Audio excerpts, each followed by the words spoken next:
Assalamualaikum warahmatullahi wabarakatuh. Selamat datang kembali di channel Donghu Animation. Apa kabar kalian hari ini? Kami doakan semoga dalam keadaan sehat dan bahagia selalu. Masih bersama dengan Om Samulan yang masih gemar menonton anime. Pada video kali ini kita akan coba bahasan kembali tentang betul-betul event ya. Dan teman-teman yang sudah menonton episode ke-134 kemarin mungkin banyak sekali review positif yang admin lihat di beberapa postingan channel lainnya. Dan apa yang akan kita bahas hari ini tentunya hal menarik di episode 134 ya. Oke.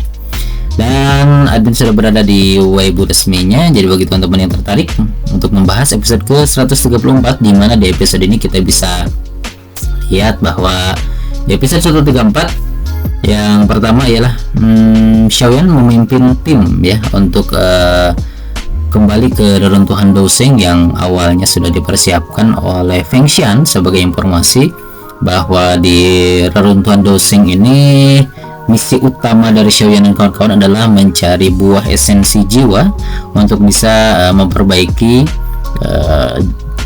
energi spiritual dari Yalou agar bisa dibangkitkan dalam kondisi puncaknya gitu. Jadi berfokus pada satu buah itu ya. Meskipun dalam seri novelnya memang ada dua hal yang dicari, yaitu Ganoderma, buah Ganoderma, bukan belum seperti jamur ya, Ganoderma naga langit ya. Dan satu lagi adalah buah bayi jiwa gitu. Tapi kata bayinya ini katanya dihilangkan ya, karena mungkin terlalu apa ya, kata-kata bayi yang terlalu sensitif mungkin saat ini, karena Xiao saat ini masih dipertentangkan ketidakhadirannya di episode 133. Jadi mereka merubah nama buah bayi jiwa ini dengan buah esensi jiwa. Oke, dan ada beberapa postingan lain dari episode 134 ya, dimana di episode ini ada hal yang lucu, yaitu adu argumen antara Xian dengan Qingluan. Qingluan ini bagi teman-teman yang menyimak, dia adalah salah satu dari klan binatang sihir juga, sama seperti Xian. Jadi dia bukan manusia asli, tapi dia adalah hasil transformasi dari klan yang bernama Qingluan ya. Jadi dia jadi suku binatang iblis juga, meskipun tidak termasuk binatang sihir murni ya. Lalu di episode kemarin ketika Xiaoyan memimpin tim ya, di sini ada pertentangan antara Qingluan dengan Xian, karena Qingluan dia pada saat itu membahas tentang kekuatan binatang sihir yang ada di area atau wilayah binatang sihir, karena di area wilayah binatang sihir ini ada tiga kekuatan utama, yaitu kekuatan dari naga kuno Taisu yang paling kuat, kekuatan dari ponek iblis langit, dan kekuatan dari Piton 9 Netherland ya.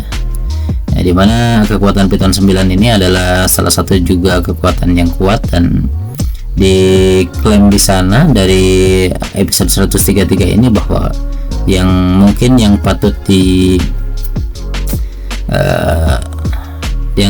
diperhatikan adalah dua klan utama, yaitu klan naga kuno Taisu dan juga klan ponik iblis langit ya. Dimana kita ketahui klan ponik iblis langit adalah klan Feng Qing'er yang dulu pernah bersikeras bersiteru dengan Xiaoyan karena pertarungan di pavilion angin petir ketika Xiaoyan pertama kali masuk ke Zhongzhou ya. Nah ini jadi ada perseteruan dari klan ponik iblis langit ya. Dia adalah klan dari Feng Qing'er dari pavilion Fenglei atau pavilion angin petir. Dan di episode awal juga Xiaoyan punya Xiaoyan dan juga pavilion Falling Star ya, atau pavilion bintang jatuh itu punya masalah dengan pavilion Fenglei, karena tempat perkemahan yang dimiliki oleh pavilion Fenglei itu disita atau diambil alih oleh pavilion angin petir. Tapi di episode kemarin kita bisa lihat bahwa ada pertarungan seru antara Xiaoyan dengan Fei Tian, musuh bebuyutan dari Xiaoyan, dimana kita lihat di episode sebelumnya Xiaoyan datang langsung ke perkemahan pavilion Fenglei, dimana pavilion Fenglei yaitu Lei Zhenze Lei Zunze ini dia sedang bersama dua orang dozun dari binatang sihir, yaitu klan serigala bulan. Nah ini dia juga seorang dozun, tapi tidak dijelaskan dozun bintang berapa, mungkin di bawah Lei Zunze. Dan juga klan harimau bumi ya, di sini terlihat dari tatonya harimau. Ya, mereka mengira bahwa Xiaoyan sendiri, ternyata Xiaoyan membawa teman-temannya yang juga kebanyakan dari mereka adalah dozun ahli ya, itu di atas bintang 1. Dan mau tidak mau harga diri dari Lei Zunze ini dihancurkan dengan kedatangan Xiaoyan dan kawan-kawan. Jadi mereka terpaksa harus melarikan diri dari sana ya. Dan jika adu mekanik ya mereka kalah dengan tentu saja dengan Xiao Yisan yang juga dozun bintang 3 kalau saat ini, dan juga ada Xiao Zhang, dan juga ada Yao Tianhuo yang meskipun punya level dozun rendah tapi dia adalah ahli di bidang dozun karena dulu pernah mencapai dozun bintang 5 ya. Dan ditambah lagi dengan Xiaoyan yang ya kita tahu sendiri protagonis yang bisa lompat level ya. Jadi akhirnya Lei Zunze melarikan diri ya. Dan episode ini juga seru karena ada pertarungan antara Xiaoyan dengan Fei Tian, dimana Fei Tian itu kan musuh bebuyutan dari Xiaoyan ya. Dimana pertarungan antara Xiaoyan dengan Fei Tian ini menjadi ajang balas dendam bagi Xiaoyan yang dulu pernah dikejar-kejar oleh Fei Tian ketika kekuatannya masih ada di level Dozong ya. Dan dia dipermalukan secara langsung karena Fei Tian mungkin tidak tidak tahu bahwa Xiaoyan saat ini sudah ada di level Dozun ya. Karena memang uniknya di level Dozun ini ya, di seri animasinya kita bisa tahu bahwa setiap level punya ciri khas masing-masing dari penampilannya. Seperti misalkan Dozong yang awalnya kita tahu di novelnya itu kadang membingungkan antara Dozong dengan Dojun. Tapi di seri animasinya di sini lebih dijelaskan perbedaan antara mereka, perbedaan antara kekuatan di Battle to the Heaven, di mana kita bisa cek di beberapa di episode-episode awal bahwa setiap level punya ciri khas masing-masing. Meskipun dulu ada dua yang membingungkan antara Douwang dan Douhuang, di mana ciri khas mereka adalah sayap, tapi tidak ada ciri khas lainnya karena mereka dua level ini dua-duanya memiliki sayap. Tapi sekarang di level Dozong dengan Dozun juga awalnya admin kira ini akan rancu seperti level Douwang dan Douwang karena ciri khas mereka adalah bisa mengambang di udara. Tapi di animasinya ini di animasinya dibuat perbedaan dalam penampilan. Nah inilah yang unik dari seri animasi. Adaptasinya ini sangat bagus dan jenius ya. Dimana Dozun dia memiliki Dozong dia hanya bisa mengambang dan tidak memiliki ciri khas. Makanya saat ini wajar saja jika Fei Tian tidak menyadari bahwa Xiaoyan sudah berada di level Dozun. Tapi ketika seorang Dozun mengeluarkan kekuatan Dozunnya, maka otomatis ciri khas dari Dozun itu keluar. Dimana Dozun kita ketahui mereka mempunyai ciri di belakang punggung mereka berupa ada cakram atau bisa dibentuk seperti lingkaran energi yang seperti ini ya di belakang tubuh mereka. Meskipun dulu waktu Dozong waktu pemimpin dari klan di sekte Yunlan gitu. Yunsan dulu juga pakai ornamen seperti itu. Bukan Yunnan, dulu itu siapa yang dihabisi oleh Xiaoyan, si kakek yang menghancurkan, lupa namanya, silakan tulis kalau komentar lah. Itu juga punya ornamen batu di belakangnya, itu unik juga. Kirain itu ciri khas kekuatan dari mereka, tapi ini benar-benar dipakai di versi Dozun ya. Itu juga bagus. Oke, itu adalah yang kedua, di mana Xiaoyan bisa menghabisi Fei Tian dan membalaskan dendamnya yang dulu pernah dikejar-kejar oleh Fei Tian. Lalu dia juga membalas dendam kepada Pavilion Feng Lei dengan bisa mengusirnya Lei Zunze dari tempat perkemahan yang awalnya dimiliki oleh mereka. Dan juga di next episode kita bisa lihat bahwa Xiaoyan akan memimpin tim untuk memasuki reruntuhan kuno, ya. Dimana di reruntuhan kuno ini ada hal unik, yaitu buah jiwa. Kita bisa lihat ada beberapa review episodenya. Nah, ini Xiaoyan memimpin tim ke pegunungan, yang memang pegunungan ini ada di pegunungan binatang sihir. Jadi otomatis akan banyak sekali kekuatan di sana, termasuk aula jiwa, ya. Tapi sampai saat ini belum diperlihatkan aula jiwa datang, tapi sudah dipastikan di novelnya akan datang beberapa orang dari aula jiwa seperti Mugu, Zaixing itu akan bertemu di sana. Dan kita akan melihat kembali pertarungan antara Xiaoyan dengan Zaixing. Reruntuhan kuno ini juga unik, ya. Kenapa seorang doseng punya reruntuhan yang kalau bisa dilihat mungkin rumah seorang doseng, ya, reruntuhan ini. Dimana di rumah seorang doseng ini kan dia bisa membuka alam sendiri, ya, kalau doseng itu. Jadi rumahnya itu mendapatkan kunci, ya, seperti ini. Ini kan kunci ruang, ya. Kunci ruang ini adalah mungkin pintu, kalau bisa kita ibaratkan pintu untuk menuju rumah doseng ini. Tapi yang memang lucu, jika semua rumah doseng yang mati itu bisa dijarah oleh setiap orang, wah, sangat rugi, ya, jika seorang doseng tidak berkeluarga. Jadi tidak ada orang yang bisa melindungi rumahnya gitu, kecuali mungkin seorang doseng yang ikut ke sebuah sekte atau sebuah klan gitu kan, dimana dia dilindungi oleh klan-klannya. Tapi reruntuhan doseng ini sepertinya adalah reruntuhan seorang kultivator, petarung mandiri, atau dia yang menyendiri. Jadi reruntuhannya bisa dijarah oleh siapapun. Kita lihat dalam reruntuhannya seperti istana, ya, doseng. Memang cukup panik karena di awal-awal Batu Heaven mereka dianggap mitos, ya. Karena gila saran Jama ada iklan dulu.